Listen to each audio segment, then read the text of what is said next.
Hello dear students, welcome to the online profile of Volta classes. हमारे सामने आज एक क्वेश्चन है Indian national biology olympiad INBO से। आइए देखते हैं इस क्वेश्चन में हमारे सामने दिया क्या क्या है और हमें क्या फाइंड आउट करना है। क्वेश्चन बोलता है कि the following is a cartoon depicting a protein structure. ये जो है हमारा ये एक प्रोटीन के स्ट्रक्चर का कार्टून है, ठीक है।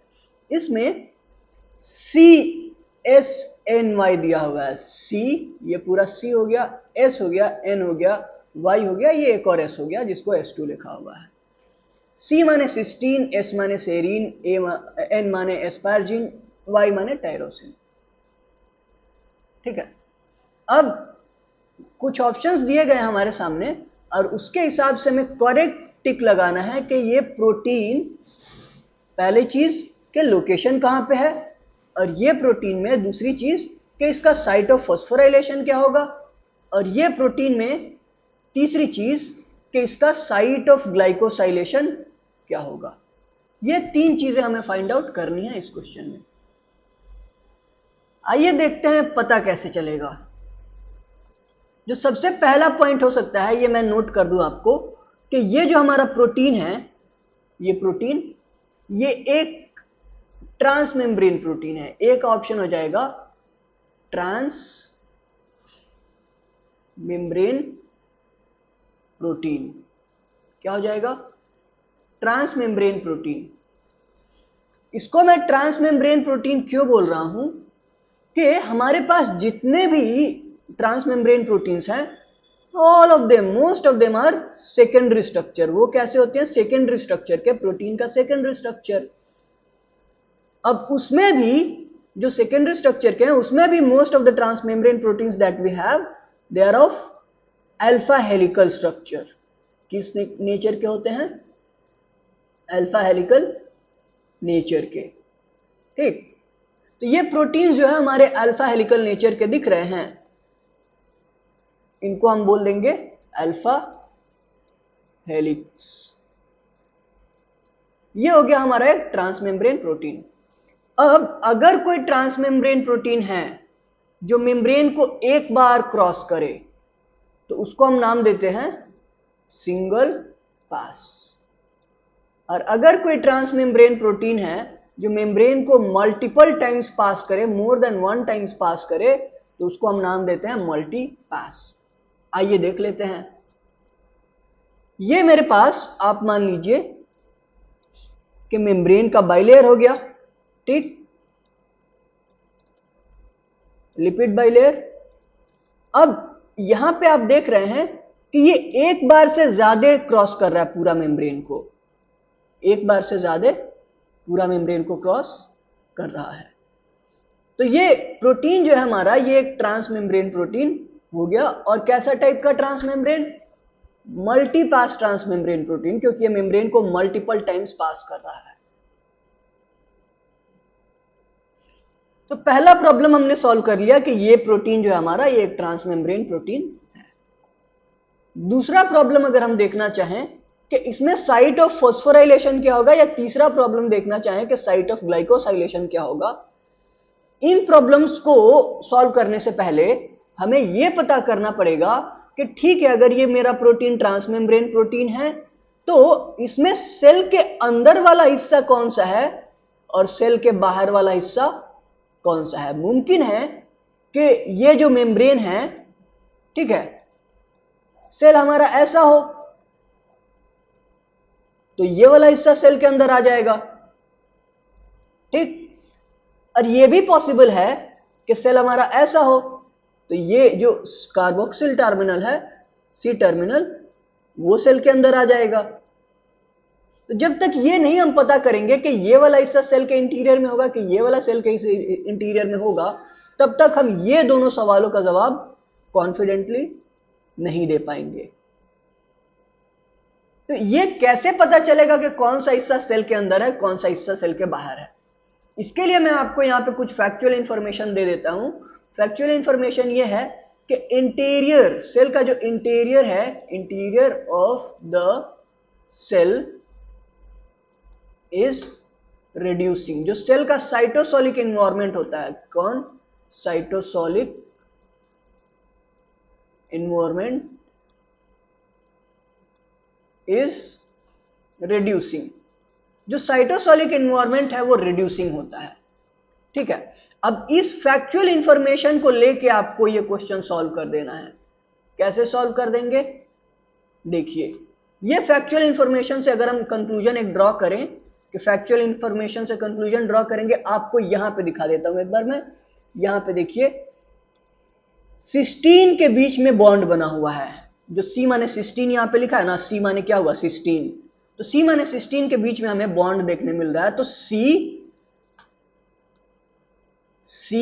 के बीच में डबल बॉन्ड देखने मिला। ये डबल बॉन्ड होता है क्या? Sorry, single bond. इसको हम नाम देते हैं डाइसल्फाइड बॉन्ड। इसको हम डाइसल्फाइड बॉन्ड नाम देते हैं। अब ये सिस्टीन, दो सिस्टीन आपस में जुड़ गया है, तो इसको हम नाम दे देते हैं सिस्टाइन। क्या नाम देते हैं? CYSTINE, सिस्टाइन नाम दे देते हैं, ठीक। अब अगर रेड्यूसिंग एनवायरनमेंट रहेगा, नोट कीजिए, अगर रेड्यूसिंग एनवायरनमेंट रहेगा तो डाइसल्फाइड बॉन्ड नहीं बनेगा। कहने से मतलब क्या है हमारा? आप सिस्टीन में देखते हैं कि ये सिस्टीन अगर हमारे पास है तो इसमें हमारे पास यहाँ पे SH होता है सिस्टीन में, ठीक है। और दूसरा सिस्टीन में यहाँ पे आपको बना दूं तो यहाँ पे भी मैं SH बनाऊंगा, ठीक, यहाँ पे C। अब ये सल्फर सल्फर मिला के डाइसल्फाइड बॉन्ड बनना है, लेकिन अभी ये बन नहीं पाएगा। क्यों नहीं बन पाएगा? क्योंकि यहां पे हाइड्रोजन है, ठीक। तो हमें इस हाइड्रोजन को रिमूव कराना पड़ेगा। क्या कराना पड़ेगा? इस हाइड्रोजन को रिमूव कराना पड़ेगा। तो हाइड्रोजन को रिमूव कैसे किया जाएगा? जब रेड्यूसिंग एनवायरनमेंट रहेगा तो हाइड्रोजन रिमूव होगा। इसके लिए हमें नॉन रेड्यूसिंग एनवायरनमेंट क्रिएट करना पड़ेगा। तो सेल के इंटीरियर में डाइसल्फाइड बॉन्ड कैसे बने? सेल के इंटीरियर में डाइसल्फाइड बॉन्ड तो नहीं बनना चाहिए। तो अगर डाइसल्फाइड बॉन्ड बनाना हो मुझे तो H+ एलिमिनेट करेंगे।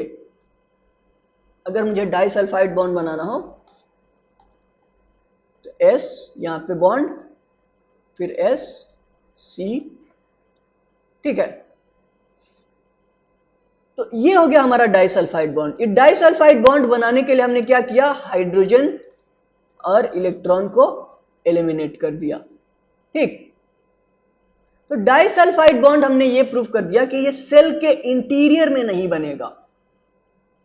और यहां पे अगर आपको डाइसल्फाइड बॉन्ड देखने मिल रहा है तो इसका मतलब ये हुआ कि ये वाला हिस्सा सेल के एक्सटीरियर में है। तो अगर हम ऐसे ड्रॉ कर ले अपने सेल को कि ये सेल हमारा ऐसा है, तो ये हिस्सा जो है ये सेल के एक्सटीरियर में और ये हिस्सा सेल के इंटीरियर में। अब हम कॉन्फिडेंटली बता देंगे कि इसमें साइट ऑफ फॉस्फोराइलेशन कौन होगा, साइट ऑफ ग्लाइकोसाइलेशन कौन होगा। अगर पहले ही ऑप्शन को हम कंसिडर करें कि ऑप्शन नंबर ए क्या कह रहा है, साइट ऑफ फॉस्फोराइलेशन, तो साइट ऑफ फॉस्फोराइलेशन के लिए क्या करें? ऑप्शन नंबर बी हम सेलेक्ट करते हैं। इसमें साइट ऑफ फॉस्फोराइलेशन, फॉस्फोराइलेशन का साइट क्या है? सोचिए, आप जब सेल सिग्नलिंग पढ़ते हैं तो वहां पे फॉस्फोराइलेशन वगैरह जैसे टर्म्स बहुत कॉमनली इस्तेमाल होते हैं। ये फॉस्फोराइलेशन की साइट्स कहां होती है? इंटरनल साइड में, सेल का इंटीरियर में ऑफ सेल, सेल के इंटीरियर में होती हैं, ठीक। सेल के इंटीरियर में होंगी। क्यों?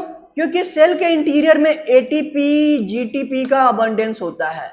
मोस्ट ऑफ द केसेस में जब सेल सिग्नलिंग पढ़ेंगे तो वहां पे फॉस्फोराइलेशन होगा, तो मोस्ट ऑफ द केसेस में ATP GTP आपको देखने मिलेगा। जैसे हम GPCR पढ़ते हैं तो फॉस्फेट डोनर यही होंगे, ATP GTP ही होंगे जो फॉस्फेट को डोनेट करेंगे। अब ये फॉस्फेट कहां चले जाएगा?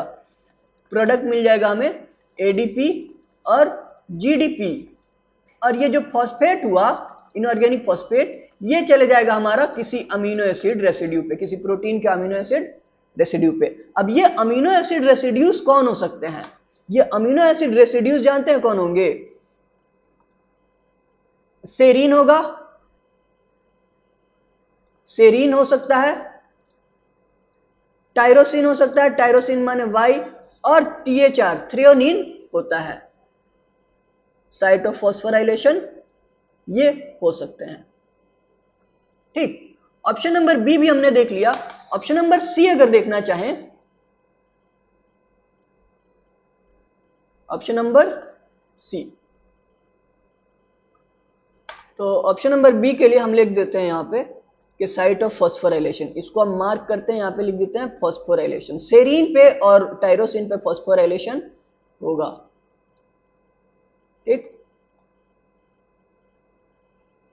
ग्लाइकोसाइलेशन की बात करें तो आप पढ़ते हैं कि जो भी ग्लाइकोसाइलेशन होता है वो most of the time extra cellular domain पे, माने सेल के बाहर वाले हिस्से पे होता है। कहां होता है? सेल के बाहर वाले हिस्से पे। अब सेल के बाहर वाले हिस्से पे हम लोग पढ़ते हैं कि एक सेरीन का ग्लाइकोसाइलेशन होता है और एक एस्पार्जिन ASN का ग्लाइकोसाइलेशन होता है। किसका होगा? सेरीन का और एस्पार्जिन का। तो ये जो एक्स्ट्रा सेलुलर डोमेन हमें दिख रहा है एस और एन, ये क्या हो जाएंगे? ग्लाइकोसाइलेशन। ठीक, अब अगर हम क्वेश्चन में फिल कर दें, ये जो प्रोटीन है हमारा, ये क्या हो जाएगा? एक TP, ट्रांस मेम्ब्रेन प्रोटीन हो जाएगा। ठीक है, साइट ऑफ फॉस्फोराइलेशन इसमें Y दिया है, S2 दिया है। साइट ऑफ ग्लाइकोसाइलेशन S1 और N माने एस्पार्जिन। ठीक है, ये क्वेश्चन हमारा सॉल्व हो गया। अगर नीट लेवल पे डिस्कशन अगर हम देखना चाहें तो नीट लेवल पे इसमें क्या आ सकता है?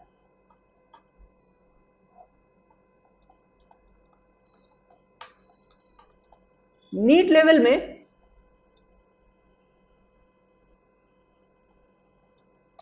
इस क्वेश्चन में आपको कुछ खास बायोलॉजी लेवल पे नहीं है क्योंकि ये डेप्थ बहुत ज्यादा है। केमिस्ट्री में मैंने जेई लेवल पे देखा है, नीट लेवल पे तो नहीं। केमिस्ट्री में जेई मेंस में कुछ क्वेश्चंस आए हुए हैं इस कॉन्सेप्ट से। जेई मेंस किस कॉन्सेप्ट से? ये जो एन माने एस्पार्जिन दिया है ना, ASN, और एस माने सेरीन दिया है, SER, और वाई माने टायरोसिन दिया है, TYR, टायरोसिन। ठीक है, ये आप अगर केमिस्ट्री का बायोमोलिक्यूल्स पढ़ेंगे ना, जो 12th क्लास में आपको मिलता है, उसमें एक पूरा का पूरा टेबल दिया गया है इसका कि कौन सा अमीनो एसिड को कौन सा अल्फाबेट हमने दिया है। इससे रिलेटेड क्वेश्चंस आपसे पूछे जाते हैं। कुछ क्वेश्चंस मैंने देखे हैं जेई मेंस लेवल पे, मैचिंग टाइप के क्वेश्चंस आपको देखने मिलेंगे वहां पे। तो ये क्वेश्चन हमारा सॉल्व हुआ। आगे आपको ऐसे ही अच्छे अच्छे क्वेश्चंस इंट्रोड्यूस कराए जाएंगे। तब तक के लिए गुड बाय, टेक केयर।